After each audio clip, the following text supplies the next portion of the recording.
Good afternoon, everyone. Welcome to the 26th edition of Coffee with Ashish. And today we've got a special guest with us, Anirudh Gupta from Tripoto. But before we get into conversation with him, if you recollect in terms of what we have covered over the last 25, we just recently had our silver jubilee with Madhav Oza from Blue Travel last week. And we have covered host of travel intermediaries. We have talked about GDS, hotel aggregators, B2B, B2C. But in the last decade or so, apart from these traditional travel companies getting evolved through the use of technology, new players and new ideas have also emerged. And some of them have been around meta search, like we talked about. Some of them are more mobile based experiences, AI enabled, dynamic itinerary builders, and so on and so forth. But one of the major ideas which sort of picked pace late 2009, early 2010 was the idea around aggregating reviews of travelers, sharing their stories. Travel blogging became a very a very hot topic in the last decade. Before that, nobody used to seriously look at the reviews or the other traveler journeys and stories, right? Everybody thought that their holiday and their journey is special, and that was the way it was intrinsically built. But come the millennial generation, which started to travel a lot, they believed in a community-based approach where they want to hear other people's stories, learn from their mistakes, and make sure that there is a sort of a social proof and validation of the journey they are undertaking, and even for discovery and inspiration of their travel, they sort of seek opinions and reviews of other travelers. And while this concept was picking up pace, I think there were only a handful of companies that actually tried to make a business model out of it. Otherwise, nobody used to. There were a bunch of freelancers who would do such stuff, and people never used to take that very seriously.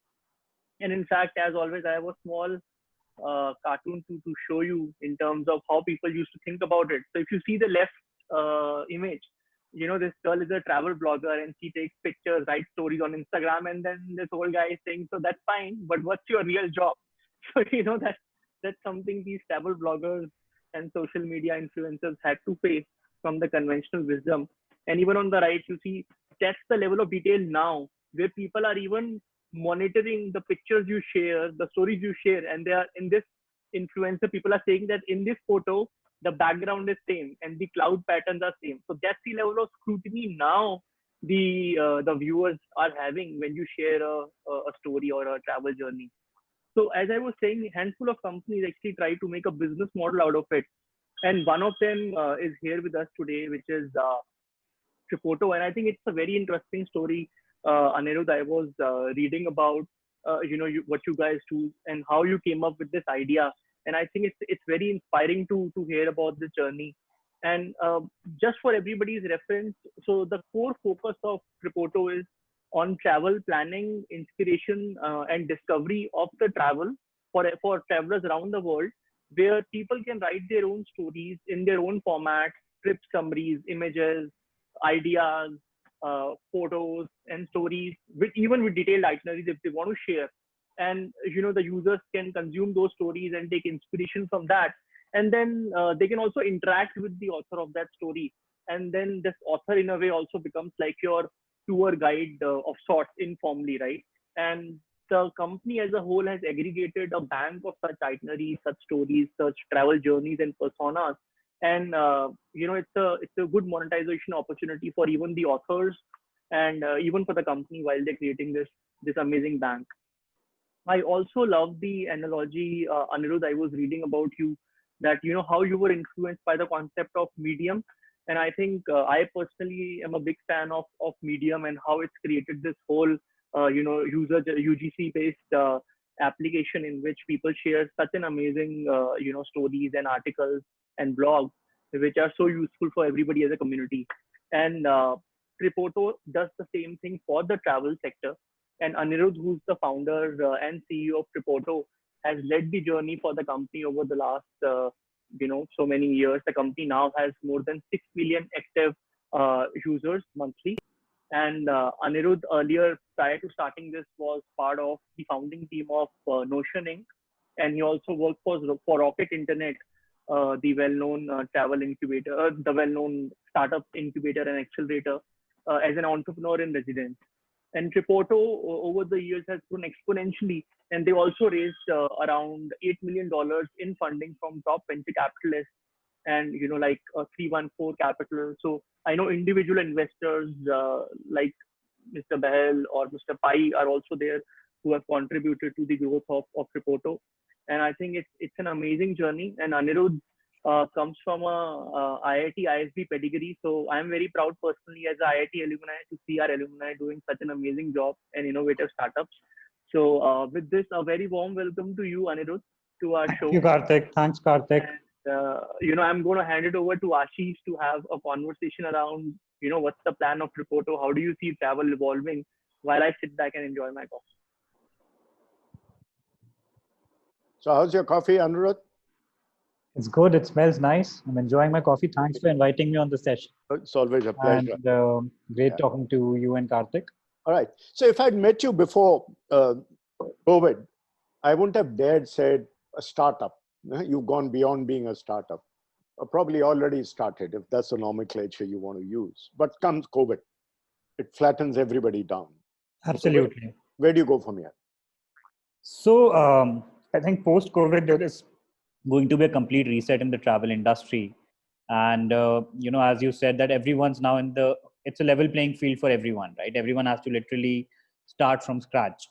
And some of the trends are fairly obvious. I think everyone realizes that international travel will be the furthest to recover. And domestic travel is something that everyone's focusing on right now.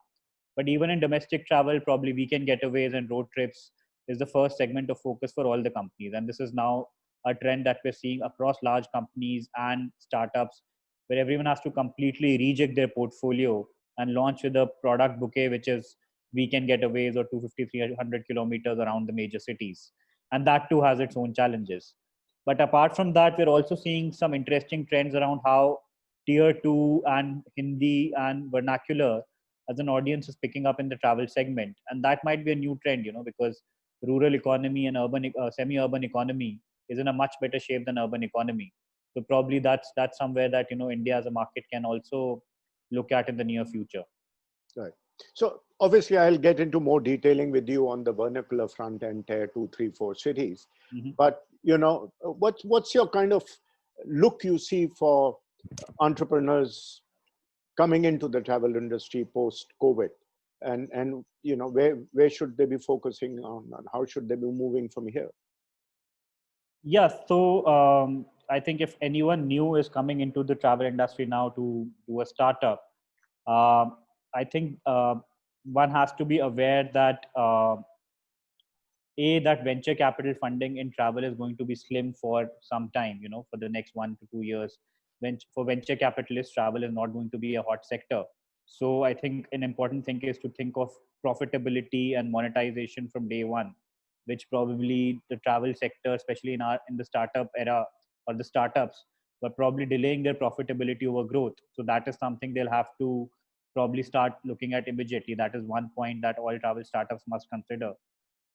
In terms of opportunities, again, I think opportunities is something that will develop over a period of time. Right now, there's not a lot of clarity on what kind of opportunities we might be seeing in the travel industry, apart from the obvious ones that I mentioned. So probably wait and watch on the consumer side, but a lot of interesting opportunities. Like if you look at the spate of recent funding in the global travel industry, a lot of it is happening on the B2B side, right? How do hotels redistribute themselves? How do you create applications and software on the SaaS side, which let hotels and properties manage their customers without physical point of contacts, right? So a lot of innovation around safety and how experiences can be reshaped is happening around the world. On the B2B side, if you look at companies which focus around travel rewards, the name's just skipping me. There's a big unicorn in this travel rewards corporate travel space. I'll share the name as it comes to me. That has also received a recent round of funding, and If you look at large companies like Expedia or Booking, the homestay segment for Expedia is, for example, doing much better. Airbnb, the short stays around Airbnb is it's showing signs of recovery, at least in the global market. So these are some of the opportunities where, Indian entrepreneurs can take cue from what's recovering globally first and jump into those opportunities to create profitable businesses.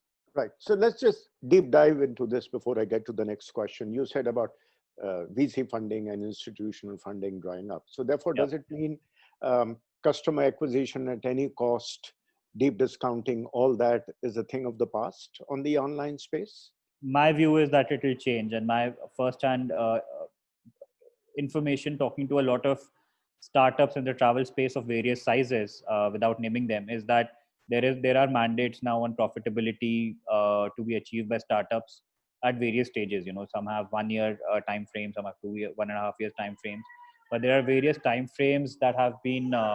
Just 1 second, just give me a second. Yeah.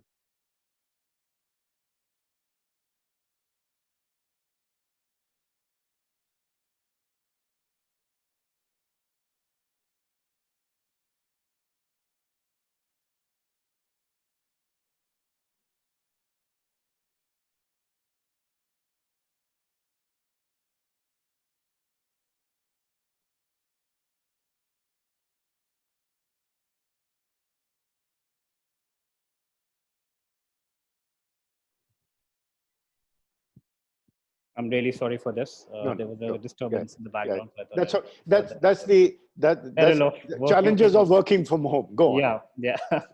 So yeah, sorry. So yes, what I was saying was, yes, definitely there are mandates for the venture funded startups in the travel space to become profitable. I think there is no doubt that travel is not top of the mind in terms of funding from an institutional capital point of view. So I think there is definitely going to be a change in terms of discounting or the customer acquisition cost that startups or even large online players would be able to spend in terms of customer acquisition. From our partners, we see that marketing spend on Google and Facebook have been drastically cut, Right. and there is probably going to be some lag before they restart again. So there's a lot of flux there, and everyone's waiting to see how it Yeah, evolves. probably an opportunity for people to collaborate with each other more, to use Absolutely, strength of each other into absolutely, differentiation. absolutely. I think But how are you seeing globally revival coming, and what are the insights Indian market could draw out of it? so. Globally, one important factor is that COVID peak has to pass. I think people are generally more comfortable traveling once they know that the peak has subsided. And I think in India we haven't hit the peak yet. So if you look at markets like the EU, European Union, or markets like China, right? These are the two major areas from where we can draw some conclusions. China, I think, is back 60-70% of the pre-COVID demands, and it is mostly domestic right now, and that's primarily because they have been able to control COVID to a large degree. And if you look at EU again, it's still not zero in EU, but they've long passed the peak, the dreaded peak that we had in Italy. And cases generally, people are more comfortable now that the peak has subsided, and they've created travel bubbles where people are traveling within each other in EU countries. And if you look at recent regulation, there have been international bubbles also being created between different countries. So that's how international travel is happening in EU, although it's just within the EU or countries which have been sanctioned positively by EU or allowed by EU. Domestically, same trends. If I look at Airbnb data, Airbnb is probably showing a lot more growth than they had anticipated, but mostly all of it is coming in the short stay segment, like 250 to 300 kilometers, kind of one tank full kind of a distance that people are traveling to with their car and coming back. Right. Another interesting segment which is coming up is longer stays. So instead of 2 day, 3 day, 5 day vacation, if it's a short vacation, people are taking a work vacation of 15 days or 30 days, but again at a nearby distance, right? So they stay somewhere with their family for 15 to 30 days, and then they come back. So these are some of the opportunities on the B2C side, from the consumer trends that are coming up, that we see. Still very early, as I said, but broadly, this is where we are. And it's a shifting sand because, people have been gleeful about, oh, Spain is opening up and that is opening up. Till you hear next time said US and American travelers not allowed. And exactly, I think that those travel bubbles is going to be an interesting concept, because as of now, Indians are not, because they're so COVID hit right now, that I think we're not part of any bubbles in EU right now, right? So Okay. it doesn't mean that once international borders open, they'll open for every country. Correct. So for Indian consumers, we'll have to wait and watch how it evolves. And perhaps in the domestic market, the same could happen. If Kerala opens up, it's sealed up again, but it could open for certain states and not open for the other states. Yes. So right now, I think this is a challenge that even with the getaway products, right, the major challenge, even while we are creating them and planning to launch them, is the regulation around interstate travel, and states being reluctant to allow travelers from other states to come in. Right now, if you're from Delhi NCR, then all of it is interstate travel. Yeah. It becomes difficult, right? And then you have changing rules like Mumbai going in lockdown, 2 kilometers, section 144. Bangalore was fairly good. We were thinking of starting Bangalore actually a few weeks back, thinking that Right. it's open, and we heard reports of people traveling to Coorg. But again, now Bangalore is in a bad shape. Correct. So it's shifting, and that's on the ground, that's a challenge that we face, in restarting and rebooting travel. Let me take you on what you mentioned about vernacular and tier 2, 3, 4 cities, and something, the long interesting chat you and I had prior to our conversation. Tell us more. I think the audience would certainly, because I've been a very strong supporter of vernacularization in the Indian travel industry. Right. So I think the current, where we stand currently, right? So there is no one really creating content, first of all, in the vernacular languages. Now, this content could be content for travel consumption about articles or photos or videos, or it could be even simple things like, API for hotels in Hindi, right? Or an API for flights, which is completely in Hindi. Even these services are not properly created right now, right? So kind of we've left the vernacular market open, right? What we are seeing, what we've started doing at Reporto is creating content. Because that's our strength, right? So we created content in English first, and then we realized there's a huge audience which wants to probably consume travel content in Hindi, but there's no good player in India or anywhere in the world, because Hindi is only spoken in India, that is creating travel content in the local languages. And we started creating in Hindi. And what we have seen in the lockdown, actually, during the lockdown period, it has grown 2.5 to 3x, the traffic that we're getting from Hindi consumers. And now we are thinking that if there is so much interest in consuming travel content from the Hindi consumers, and it is coming mainly from Rajasthan, MP, UP, Bihar, these are the 4 states that are contributing traffic there. What kind of products do these people want, especially now that we're so heavily into domestic travel, and newer destination or more offbeat destinations will open? What kind of products can we offer that with them? That's the kind of thinking, and that's the kind of products that we've started creating now. And it's not just Hindi. I think other vernacular languages have huge opportunity which is untapped, and I think Tripoto is at the forefront of doing this, and we plan to launch more languages for our consumers in the near future. Right. No, in fact, I find this very strange, because I've seen the inbound industry over the last 20, 25 years catering very strongly to the vernacular in terms of the websites being in Spanish, German, etc. But if you look at it conversely, it hasn't really catered to its own country. Absolutely. And there's always been a great debate on the online space. Where is the next billion user coming from? I mean, that's where he's going to come from. Absolutely. I think that debate is now settled, at least in some spaces. I think in travel, like at least in the social media space, if you look at, how TikTok was, now it's was, not is. Right. But TikTok, it kind of grew so fast, or companies like ShareChat have grown so fast, right? So if you look at spaces and media, right, outside travel, it's a clear trend that vernacular is the next big market. Or if you look at social commerce, right, it's clear. But unfortunately in travel, we haven't yet kind of replicated that, right? I mean, one hypothesis or counter hypothesis to it is that there has traditionally been lesser demand from the non-metro cities for travel, but I think that's changing rapidly, and it's high time we start looking at our own domestic audience and local languages as well. Yeah. So Anirudh, I think 2 reasons. One, of course, is the penetration of internet to the smaller towns or even the larger towns, but the next layer of pyramid.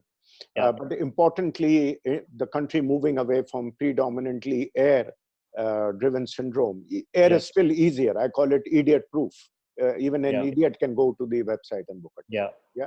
So, but as you get more evolved, obviously, language play. I have this famous thing I keep saying. How do I expect Kanta Ben sitting in Surat to be able to be as familiar as you and I getting onto a website? But coming back, how do you really see the consumer behavior now evolving post-COVID? I mean, that's all right about not traveling in large groups, looking at shorter destinations. But what at the bottom of this evolution you see? I think there are a couple of theories, right? I mean, right now still at a theory stage, I would say, rather than a actual data point stage, because that many people have not started traveling. But I think there's one belief that there will be travel would move as a segment to a slightly more luxury segment, right? I mean, because the disposable income is lesser now in the Indian ecosystem generally, and the people who have more disposable income will be moving towards more higher end properties or vacations where they are certain that safety is guaranteed, and health is guaranteed, and those guarantees come from a large brand, or those guarantees come at a price, right? And the people who are able to would be traveling or who would be thinking of traveling is from that segment. And so larger brands, people will be moving towards larger brands. So the retail travel agents or the smaller travel agents might have a harder time convincing their customers about safety and hygiene, right? Some interesting trends I'm hearing from the very ultra rich segment probably, or the ultra premium segment, is private jets. Like you book a private jet for a family, and there are companies which have started advertising on the private jet side. If you talk about more interesting trends, I think there's a company in Bangalore which I recently heard has launched caravans, right? And caravans is something that people are picking up, that can we take our family on a caravan on a road trip, for a longer duration, right? Instead of booking a train or a bus. So some interesting, insights here. In terms of normal, the mass travel segment, I think that villas, the queries for villas will definitely go up, because people, as I said, both homestays and villas, because that gives the people the comfort of booking an entire property on their own.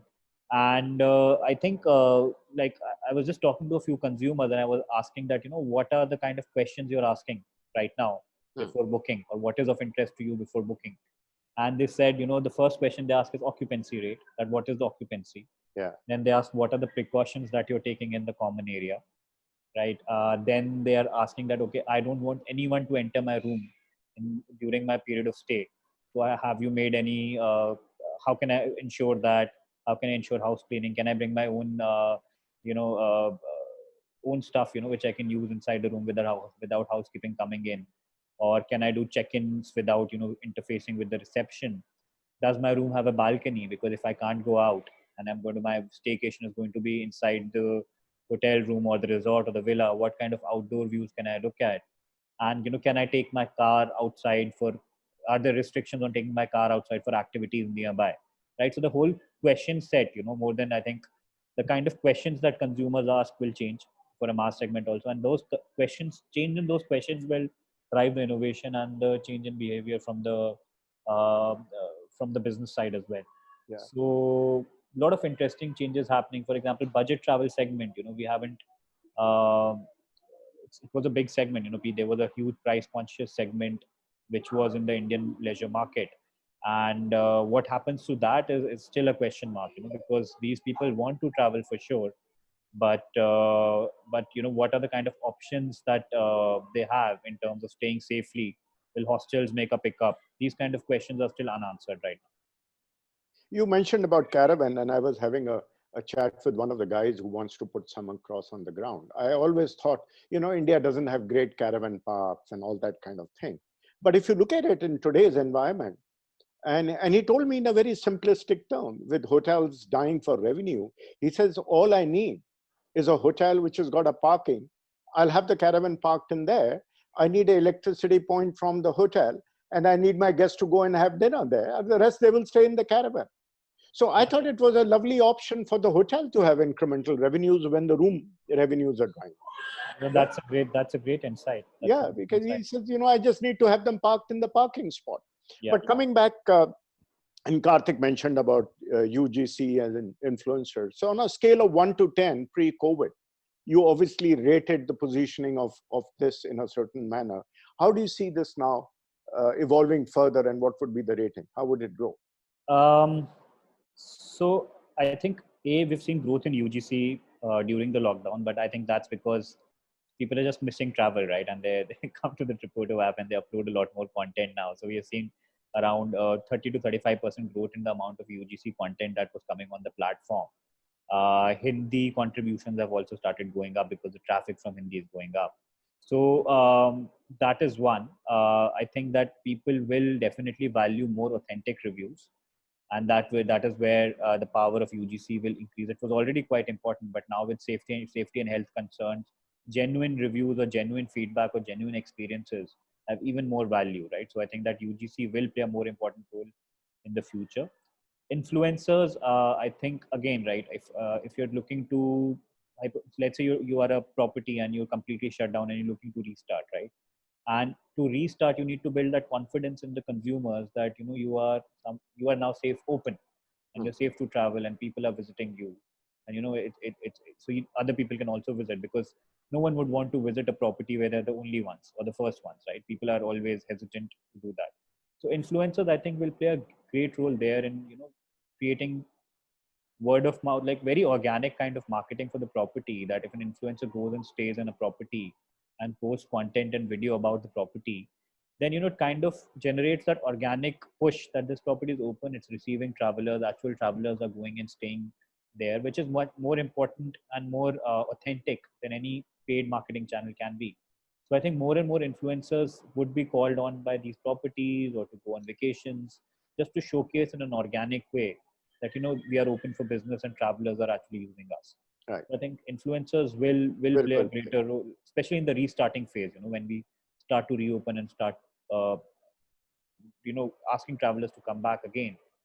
That visual kind of proof that the property is open and famous people or semi-famous people are going and staying there is a good proof of concept for consumers to follow. They could be the demand creators, really. Yeah. But lastly, of course, you've experimented a lot on 360 degrees and virtual tours and gigaplexes, etc.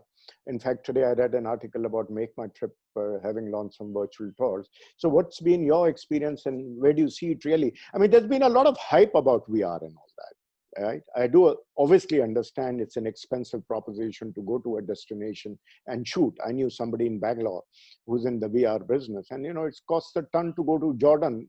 They got, of course, tied up by Jordan Tourism Board to shoot it. Yeah. But then there are challenges around the sets and to be able to view. So where do you think this will settle down in the end? So I think that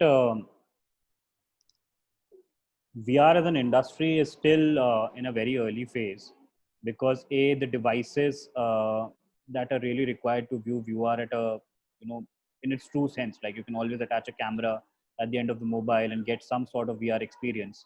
But if you're looking to get a truly good VR experience, you need good VR devices, right? Like Oculus, which can be used by consumers to view it, and that has not been mass produced or distributed yet at a price that consumers can afford, right? So hardware is a limiting factor in giving consumers a very good VR experience. That is one. Apart from that, number two is whether consumers really want it, and whether it replicates the behavior of an actual trip. It doesn't. That's a fact. But it all depends on how long COVID lasts. I think right now, I would say that all these online experiences and virtual tours are still in an experimentation and pilot phase, and there are multiple companies trying to do it and gauging the demand and gauging the customer willingness to pay, right? You might host a virtual tour and thousands of people attend it, but as soon as you put a ticket on it, you suddenly have the usage drop to zero. Yeah. Right? So these are the things that I think we'll all figure out, and it also depends on, for example, if international travel is banned for, let's say, is not valid or for a large number of consumers for 1 year, let's say, for 1.5 years or 2 years, then, these trends start shaping up that, okay, I can't travel anywhere internationally. So if someone is showing me a virtual tour, which is interactive, of Iceland or Norway, of Northern Lights, it's very interesting. I pay a 1,000 rupee ticket. If I get an experience which is almost like that, I'll take it, especially because I can't go there. right? But if it opens faster, then I think people would still prefer to go to a beach in Bali than do a virtual tour, right? That is in terms of, I think, actual replacement of products, travel by virtual travel. But if you talk from a marketing angle, I think all these tools will grow for tourism boards or companies or for destinations to market their products. They would create more and more interesting content formats, which could be 360, VR, virtual tours. In that sense, technology will play an ever increasing role. But if travelers are going to actually do this instead of actual tours, I think it's too early to say, and it's probably if someone says that it's a done deal, it's probably wrong. Yeah. You actually make me nostalgic. When I was 5 or 6 years old, so that would be running into 55, 56 years ago. So we had this old Kodak viewfinder at home, where you had to put a scroll of photographs, and you could see Mount Fuji and against the light and various sites of the world. Yeah. And it was used to be a great experience on this viewfinder I used to put on my eyes and watch. Yeah. So it's really, the world comes around. Today it may be more evolved, but that's how it was. In a sense, yeah. In a sense, yeah, yes. yeah. Okay, last question before I move you back to Karthik. And Karthik himself is in the AI space, mostly in education. Of course, I've been prodding him on the travel side. I've frankly become tired of just talking about bot in the travel space on the AI. I want to move beyond the bot. What do you see the future of AI beyond bot in the travel industry? I think so. I'll give you some interesting use cases that we were experimenting with, and now we're talking to a couple of partners. So one is that a simple use case of machine learning in AI is prioritization of queries, right? So, for example, you are a DMC which receives agent calls for quotes, right? And every day you receive hundreds of calls and hundreds of emails about asking for quotes for customer requests. Sure, and they're plain vanilla. Most of them are plain vanilla. Plain vanilla, right? And there is no way. I mean, there are some ways, but it's very manual in terms of how do you prioritize the queries? Because the DMC can't really give equal priority to all the queries, and if they miss out, it's a loss of business, right? If they don't prioritize it correctly, then there are escalations, right? There are customer escalations which come from to the agent, and then from the agent to the DMC, right? So which escalation should you prioritize, right? Now this prioritization can happen if you have voice, for example. If you have a lot of call or voice data, then a lot of prioritization can be done using AI. So for example, let's say I am talking to you, and AI can figure out if I'm agitated or if I am talking in a calm way. Yeah, the moods, right? Yeah. Moods, right? And it's very easy to figure out, because once you have data of thousands of calls, right, you can say that this guy is agitated, very, very accurate. And if it's agitated, it automatically moves up the queue, right? So simple, like a simple machine learning AI tool, right? So I see. For example, another voice example, that in the holiday package industry, the sales still happen on the phone, right? Now, again, leads, people call, they ask all sorts of questions, right? And then how do you know which lead is, like, let's say you at a scale, you receive thousands of customer queries. Which customers should you put more attention in terms of conversion, right? Simple metrics, again, AI-based voice recognition tools. So what is the average length of, let's say you have a 5-minute call, how much time did the customer speak for and how much time did the agent speak for? Right? How much, what was the longest continuous statement that the customer made? Of course, we can use words, that what are the words, for example, if they're talking about price, budget, specific dates, flights, these words can be easily caught on. And, these probably have a higher prioritization in terms of conversion. You can even do your agent rating, so if your sales agent, if they're not confident, you can run thousands of calls and say these agents are more confident than these agents, so these customers should be given to these agents. You can do not just in English, but you can do this in vernacular also, with the new APIs that are available. So I think calls, a lot of AI can, because a lot of travel industry still runs on phone calls, right? Because it's not completely digital. And I suspect a lot of it is going to still run on phone calls, because post-COVID, people will have a lot of questions before they make a purchase. Yes. That's a high-ticket item. So I think that on the calls, there can be a lot of AI which can be used to streamline the amount of volume of calls, the quality of calls, prioritization of calls, and a lot of cost optimization can happen there through AI. right? So that is one area apart from chatbot where AI can be used. That's just coming top of my mind because we just did a lot of work on it recently. Apart from that, on cost optimization side, I think there'll be multiple use cases that come. Similar use cases on the ops side, right? So operations, what part can you optimize to, what parts can you automate to basically increase the number of files handled per agent or per employee, right? So all these optimizations can be built in because essentially what AI can do and what chatbot is doing is automating a lot of manual workflows. And it can be chat, it can be call, it can be processes, all these areas. It can be call center support. All these areas where automation is possible is where AI will come in and cut costs. I agree with you. I mean, as long as you have a process which has got a handover or a takeover, there can always be an intermediary layer which takes care of. Absolutely. Smoothing of this function. And maybe it's not 100% right now, but it'll definitely reduce costs, even if it doesn't take it to zero. Well, maybe more on that as we go forward, Anirudh. I now move you back to Karthik. If Karthik, you have something on the audience before we conclude? Thanks. Great listening to you, Anirudh, and especially on the AI front.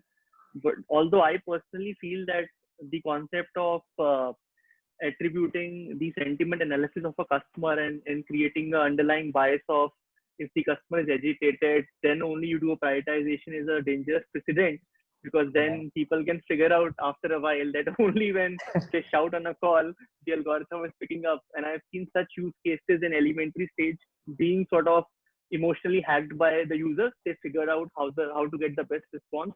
So I personally feel it's a bit of a dangerous precedent to attribute it like that. And sometimes people are also different, right? Somebody may be very serious, maybe in a serious or a precarious situation, but they are generally calm. And there are people like my partner Ashish who gets very nervous and agitated on even small issues. So I think people are different intrinsically. And as a human, when we're interacting, we are able to do those attributions. But I think with AI, it's a bit tricky to do it purely on voice when you are not seeing their body language and their entire persona. Yeah. So No, fair point. I mean, it is of course what you're saying is absolutely correct. It has to be one of the factors, I think. And yeah, I mean, of course, the machine has to learn continuously with the errors, and there has to be a human feedback loop, right? Without the human feedback loop, people will game it. So absolutely agree with you on that. Right. So, I mean, last parting remark, what is your message to young entrepreneurs, 20-something, graduating from IIT, wanting to do something in travel tech? What is your message to them? I mean, should they just wait and watch? Or do you think there are immense opportunities they can play out even in the current situation? And there are some interesting business models out there. See, I think there are two things. One is that the current situation will not last. I think we should all remember that this is a temporary situation, which might last for some time. We don't know the duration of the time. There's uncertainty around it. And secondly, that people will travel, like it's I think a foregone conclusion that people are not going to stop traveling, right? I mean, it's a question of when they start traveling, how they start traveling, what will be the changes, all these questions remain, right? So travel is a large sector. I think in India, it's under-tapped. India is a large market. There are a lot of opportunities which have not been explored. It's a growing market. The number of people traveling in India should increase. So, and lastly, so many big companies are built during downturn. Airbnb was started during the last crisis, right? So we have examples of a lot of good companies built during tough times, So if you want to jump in today, then my advice would be just watch the space, observe what are people doing. Don't build anything immediately, because right now there's too much uncertainty and too much evolution which is happening. And while you watch and learn in the next 3-4 months, clarity will emerge. And then opportunity, you can have, freeze the opportunity that you want to build on and build something really large there. So that would be my honest advice to anyone who start in travel. Thanks so much. Ashish, do you have any concluding remarks? No, Anirudh, thank you very much. And I see this discussion continuing beyond this, of course. Absolutely, Ashish. Thank you. It was a pleasure talking to you. Be safe. Same. Thank you. Thanks, Anirudh. Thanks everyone for joining me. Bye-bye. Take care. Bye.